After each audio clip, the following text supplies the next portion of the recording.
studios. In the house, Major General Janson Boyles. It is Janson. It is. I go by Durr, but Janson's good. But, I mean, a lot of people just mistake and say Jason, but it's Janson. They do. Trustmark wants to stand by business owners, and that's exactly what they're doing. No matter what challenges you may be facing, you will find out the experts there are on your side and by your side. Trustmark.com/business. It's always good to see you, sir, again in the studio in flesh and blood. As a matter of fact, speaking of flesh and blood, you're back from Washington, aren't you? Or some of the troops? We are, Paul. We just got 400 guardsmen in from Washington, D.C. last night. It was a big event just to get them back yesterday. Where were they from here in the state? You know, they were mostly made up of 155 soldiers from around the state, so it was a good contingent from all of their battalions. We asked for volunteers, so usually you get a mix of all the battalions when you ask for volunteers. When you do that, does it matter, men, women, black, white? It's just volunteers come in? You know, these volunteers are representatives of all ethnics, all small town, big town, all job, professional skills. I've got policemen in the group. I've got just all kind of mixes of folks. It is amazing, though, because it's two things that we are noted for. We talk about the Highway Patrol and also the National Guard, and we're high on the list of credibility and respect in both of those fields. Appreciate that. And I think that resonated this weekend as these troops deployed to Washington, D.C. I will tell you, there were protesters that were thanking our soldiers for being there. Really? That's the kind of respect they were getting. Did you go with them? Were you there? I did not. I had a commander that was with them. I'm sure you got a lot of different feedback from them. We did. When you hear some of the stories, though, were they ever threatened? Were they in the face by some of the Antifa people? What were some of the experiences that they had? Yeah, I'm not sure I can talk about it, but I will. So the first night they get in there, Tuesday night, to go to their bed-down facility, and their buses were blocked by protesters. So the escalation was high at that point. The next night, they actually went to Lafayette Park. So they were at Ground Zero and stood against protesters there with the help of Tennessee and Utah. Other states participated in this event. And then after that night, which I guess was Wednesday night, things began to de-escalate. And I think it was the protesters realizing that these were National Guardsmen, these were people that were like them from all over the country that were coming in to help the D.C. police and all the federal authorities. Where was this in the events of time when the president went over there? I'm sorry? What? When the president went to the church. Was this in that same area, right? You know, we got alerted last Monday at noon. And then we were up there by Tuesday evening. So I think that occurred after his trip over to the church. It was after that. Yeah. But as far as you know, there was no tear gas used. No, we didn't have to use it. In fact, we never had to really have any kind of armed posture. We were always in defensive posture with shields and helmets. When we talk about that, what's the skinny on this one? Where you were armed with a gun or rifle, but did it have any ammunition in it at all? You know, you assume that, but we had stack arms. We didn't take any weapons on the streets, although we had them if we needed them. Yeah, we never used them. Never had them on our bodies. You were not armed at all. We were armed with a shield, holstered baton. Is basically. That it? That's it. That's it. What's the backup plan? What's Plan B on that one if that's not enough? Well, I think we were support to the police and federal forces that were there. They had the armed posture, and so we were there more just as a presence to help them. Are they trained for that, though? I mean, as far as the riot, what happens if there is an assault on them without being armed? Yeah, good question. We had a day of training. Of course, these are soldiers who were in Iraq and Syria and Saudi Arabia just last year, Paul. So they have that military training in that posture and how to react to those kind of situations. Specifically, police training, they got that day before they went on the line that evening. Who was in charge of that command there? Kenny Anthony from Starkville. Is it in his rank? Lieutenant Colonel. Lieutenant Colonel. Was he appraised or apprised of what the situation was there in relationship to the active military troops that were on the base not far away? He was. He was one of 11 commanders who were representing their states, and then they reported to National Guard Bureau who was then tied into the Washington, D.C. Washington, D.C. National Guard had the lead on it, and then they in turn were backfilling the federal authorities. So, did you have to have permission from from Washington, D.C. or the mayor there to come, or the governor? Yeah, great question. No governor, but you'd have to be the mayor itself, I guess. Yeah. So the orders came down from, I guess, the White House to Department of Defense. Department of Defense asked the NGB, the National Guard Bureau. They then deployed the Washington, D.C. National Guard, and then we supported the Washington, D.C. National Guard. So we were not getting direct orders. You were not part of, or Mississippi people were not part of the contingent that were kicked out of a hotel, were you? We were not. That was more of a contracting issue. We were contracted through the Washington, D.C. National Guard, and so we were protected in that respect. The state that did get kicked out had gone in and contracted on their own, and I think that contributed. So that was a contract issue with the hotel, or was it because wasn't it the mayor said that they no longer wanted them? I think the federal contract that we had through the Washington, D.C. Guard, I think that was protected from a federal standpoint. I think a state contracting, I think it put them in a legal, difficult position. So, but they're all back home now. All the Mississippi folks are back home. There's still probably about 1,500 guardsmen still in Washington, D.C., but they're not on the line. If the president called and you got a call in 15 minutes after you leave here, how fast can you get back there? You know, we did it last Monday. We mobilized. We identified folks in about 3 hours, and we got them on airplanes within 12 hours. Believe it or not, we did. That is amazing. And so I will tell you that we need about 24 hours to get folks on planes, aircraft. Well, not only that, but how many people do you have across the state as far as this COVID-15 operation? Yeah, we've got about 450 that are currently working. Across the state? Across the state. In what capacity are they working? By the way, I've got Major General Janson Boyles, Adjutant General of the Mississippi National Guard. In what capacity are they doing it? Yeah, Paul. So initially they called us out to help distribute PPE, so logistical support. We did some planning with the Department of Health, who has the lead on this, and Dr. Dobbs has done a wonderful job leading that from our perspective. But then they got into testing, and so we started doing drive-by testing, so the Guard actually owns that process. The Department of Health is there, but it's our soldiers and our medics who are actually doing the testing on the drive-bys, and we do a different couple of towns every day. Yeah. And then we also, about 2 or 3 weeks ago, had to go into nursing homes and started testing patients or residents of nursing homes. Has anybody had come down with COVID as far as in the Guard itself? You know, we have about 20 to 22 guardsmen who have the COVID. However, none of those are related to actually being in support of the state. Those are all unrelated and probably due to family connections and those type things. They've recovered? We have 100%. Yeah, we're recovering. We've got 2 or 3 that are still positive. Were you call or on standby as far as the protest over the weekend? We were. So we sent the 155 to Washington, D.C. to support the Washington, D.C. Guard. In the meantime, we put our MPs on notice, just put them on alert. And as a result of doing that, we got some training from the Department of Public Safety, and really turned out to be a good event, that training event. But they were never called out. They were never called? No. The unit overseas, we got people overseas still, of course.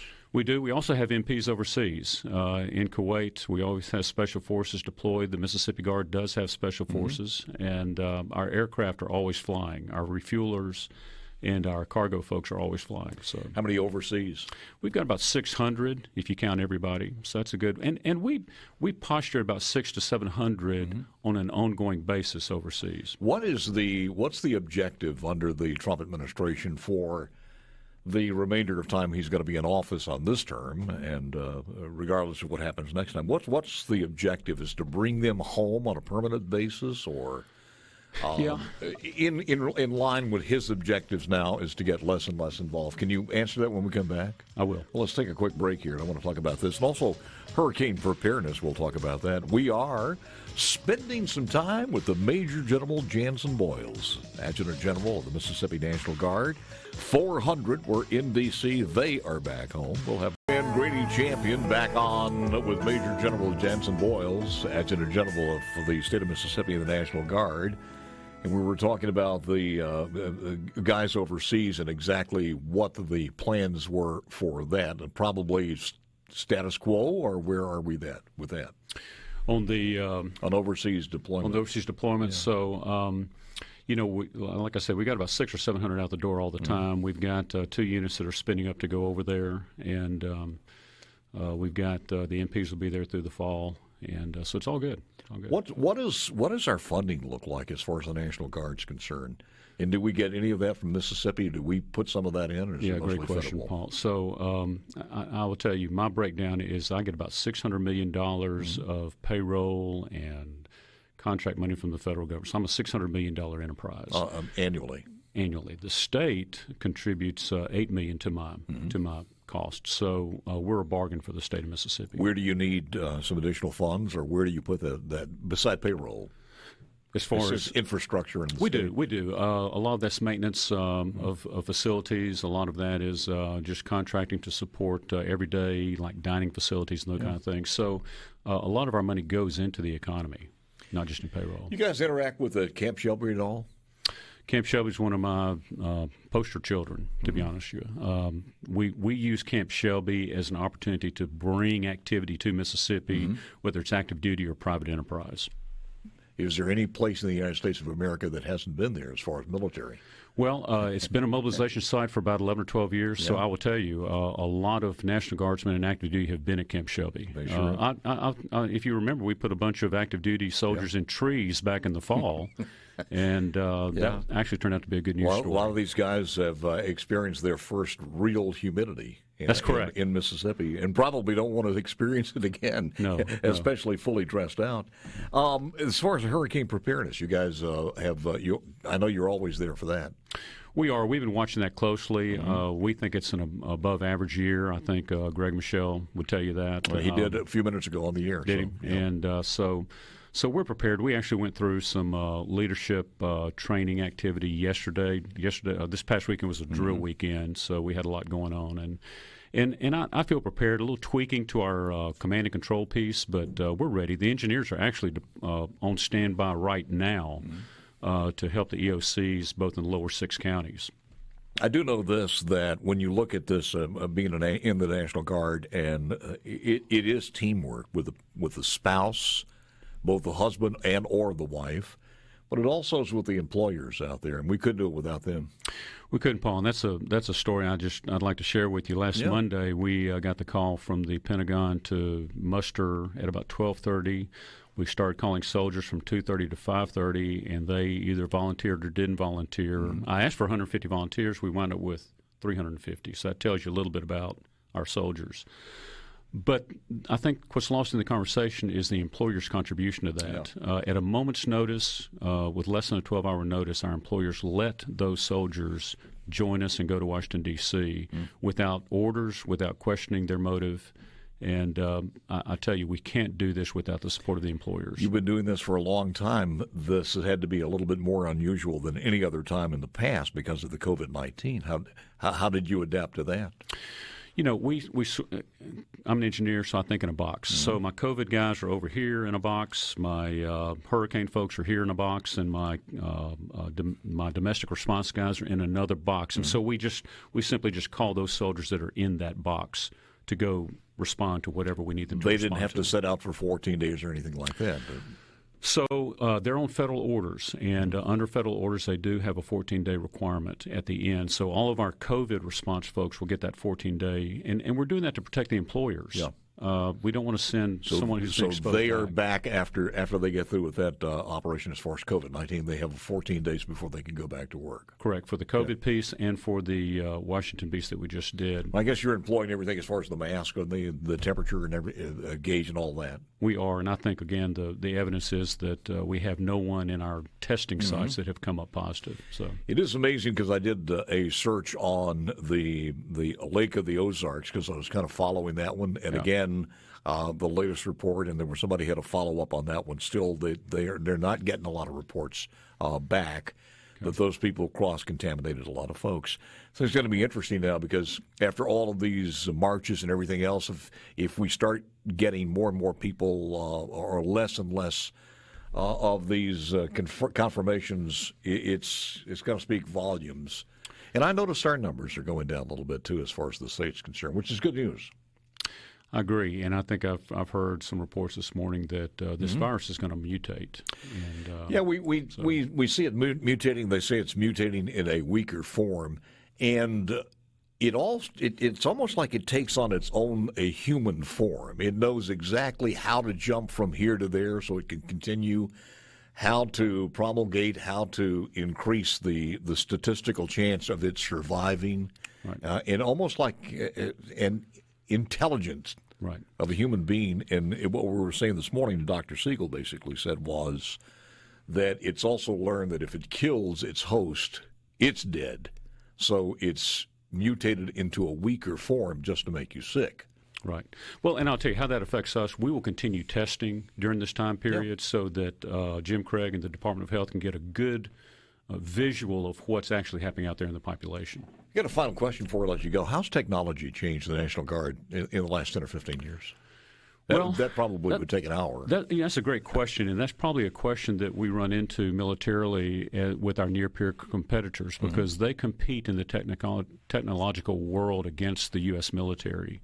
But we're doing those things where, we're experimenting with UAVs. That's a technology piece. Our communication piece is important, but we have to sometimes go back to the 70s. If we deploy into an environment where technology is at risk by either our adversary or someone else, we have to know how to use ink and crayon and acetate and maps again. And we're so dependent on technology now with our soldiers, maybe we need to step back and learn how to use pencil and paper again. Yeah. So, if the satellites go down, you need a roadmap. Exactly. So something to think about. We joke about that, but how many people could follow a roadmap today? First of all, could you find a roadmap? Yeah, I've got an aide who's a captain who's from a younger generation, of course, and he follows his cell phone when we're driving somewhere. I always talk about this, and you think about it, how much gasoline has been saved across the world because of GPS.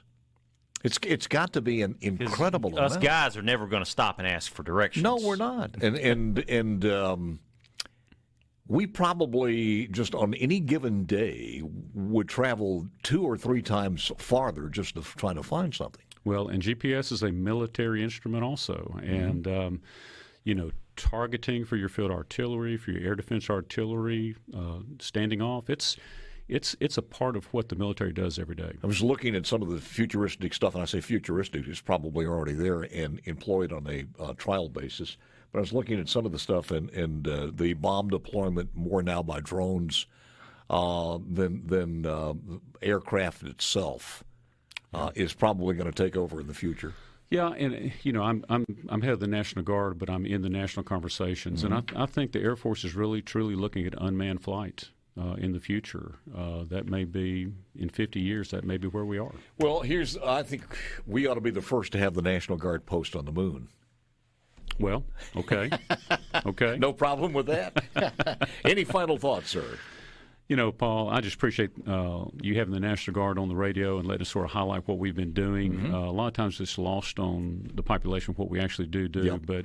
But every one of our young men and women, I'm so proud of them. It is a remarkable generation of men and women who will raise their hand today and wear the uniform knowing that they will be deployed somewhere.